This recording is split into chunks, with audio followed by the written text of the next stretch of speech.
It's the same reason he was subject to his parents, because that's what children are to do. Last one. Employees are subject to their bosses. Titus 2:9. Exhort servants to be obedient unto their masters and to please them well in all things, not answering again, not talking back. That is not strictly the masters and servants, is not strictly the relationship of boss and employee, but I think in our culture, boss and employee is the closest thing to, we don't really have a servant-master thing going on in the American culture, praise the Lord. All right, letter C.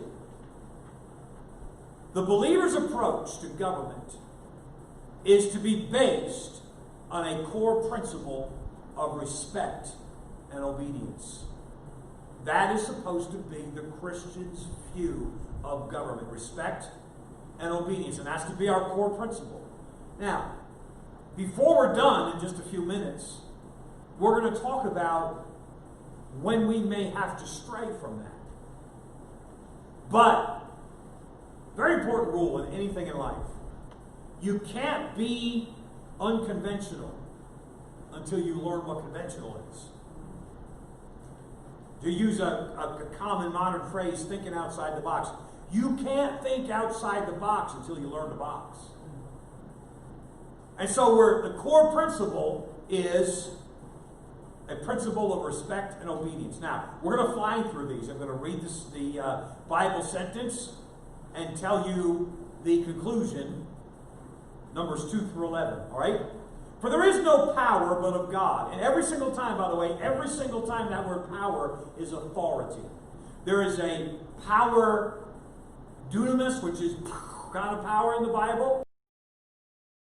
There's a reason why God gave authority to Nebuchadnezzar. He was a butcher. There's reasons why God puts various people in authority. But we can understand that if a man has authority, it came from God. There is no power but of God. The powers that be are ordained of God. All right? Verse 2, first part, 2a. Whosoever therefore resisteth the power, resisteth the ordinance of God. I explained that to you already. If you resist human authority, you are resisting that which God ordained. So number 3, rebellion against human authority is rebellion against God. This seems to be our core. This seems to be where a Christian is coming from in his approach to government. Verse 2, second part, 2b. And they that resist shall receive to themselves damnation. Now, a little bit of a... Right away, when you read something like that, your mind goes to the exception. Oh yeah? What about, what about that crazy mayor in Chicago? What about the governor of Michigan? What about... Okay, we're talking about the rule. You've got to learn the rule before you start looking at the exceptions.